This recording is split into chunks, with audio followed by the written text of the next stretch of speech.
রাজ্য সরকার দুর্নীতি করেছে, সেটা রাজ্য সরকার অস্বীকার করলেও সেটা প্রমাণিত। প্রশ্নটা হলো সেই সিলেকশন প্রসেসটা যে আবার দুর্নীতিগ্রস্ত হবে না, সেই সিওরিটিটা কে দিচ্ছেন? শীর্ষ আদালতের রায় আমরা জানি এবং তারা বলছেন যে 3 মাস পরে যে আবার যোগ্য যারা রয়েছেন তারা আবেদন করতে পারেন। সেটা কি আদৌ সম্ভব? কারণ অনেকটা সময় পেরিয়ে গিয়েছে, বয়স পেরিয়েছে, মানসিক দিক থেকেও অনেকটা ভেঙে পড়েছেন আপনারা। এরপরে কি আবারও সেই মানসিক জায়গাটা শক্ত করে আবারও ঘুরে দাঁড়ানো সম্ভব?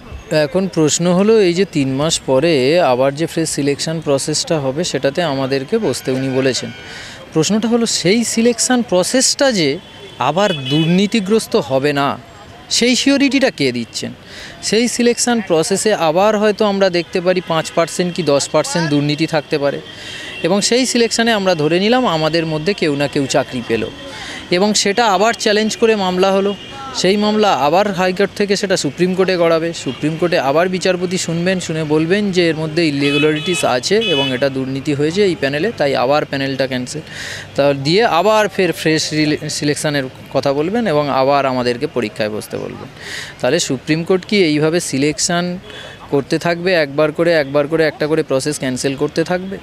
আমরা দেখেছি কিছুদিন আগে যে নিট পরীক্ষায় একটা দুর্নীতির অভিযোগ প্রমাণ পাওয়া গিয়েছিল, এবং সেখানে দেখলাম যে আমাদের পূর্বতন যে বিচারপতি ছিলেন, প্রধান বিচারপতি চন্দ্রচূড় স্যার বেঞ্চে, যে উনি কিন্তু পুরো প্যানেলটাকে ক্যান্সেল করলেন না, পুরো এক্সাম প্রসেসটাকে ক্যান্সেল করলেন না। সেখানে এই যে আমাদের যে রায়টা, সেখানে পরিষ্কার উল্লেখ করে দিয়েছেন উনি যে এরা এই পরীক্ষাতে আর বসতে পারবেন না কিছু সংখ্যক ক্যান্ডিডেট, এবং তাদেরকে টাকা ফেরত দিতে হবে।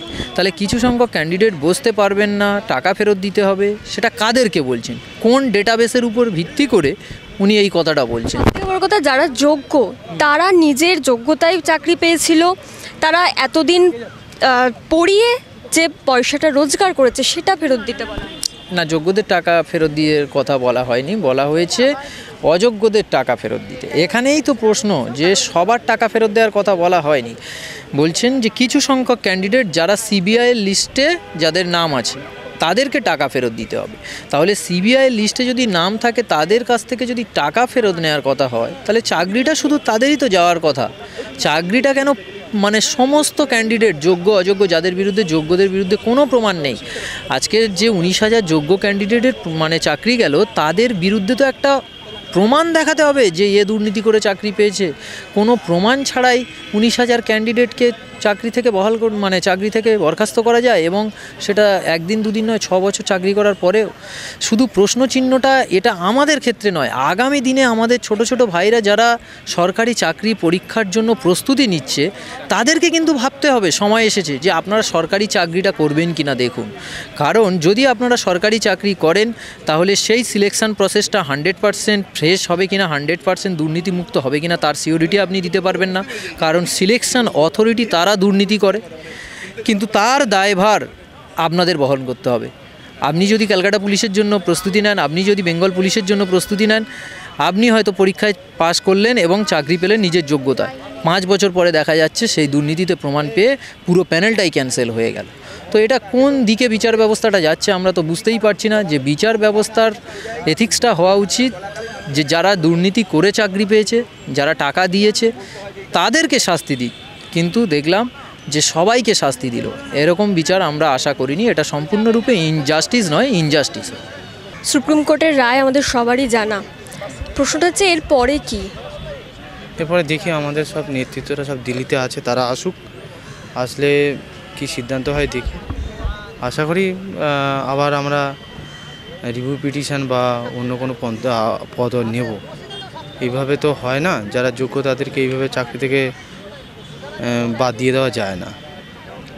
পরিবার তো রয়েছে, কারণ এতগুলো বছরের বিষয়।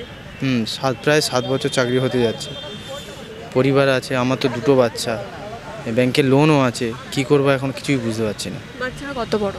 একটা বাচ্চা 5 বছর হলো সবে, আর একটা সবে 1 বছর 8 মাস।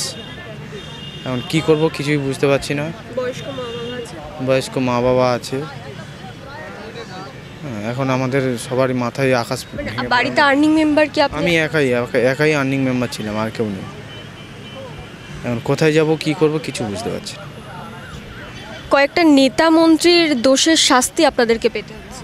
হ্যাঁ, এটা তো ঠিকই, কেননা রাজ্য সরকার দুর্নীতি করেছে, সেটা রাজ্য সরকার অস্বীকার করলেও সেটা প্রমাণিত। সেই দুর্নীতির কোপ এই যোগ্য ক্যান্ডিডেটদের উপর পড়েছে। এটা ঠিক হওয়া আমার মনে হয় ঠিক হয়নি, এটা অন্যায় হয়েছে।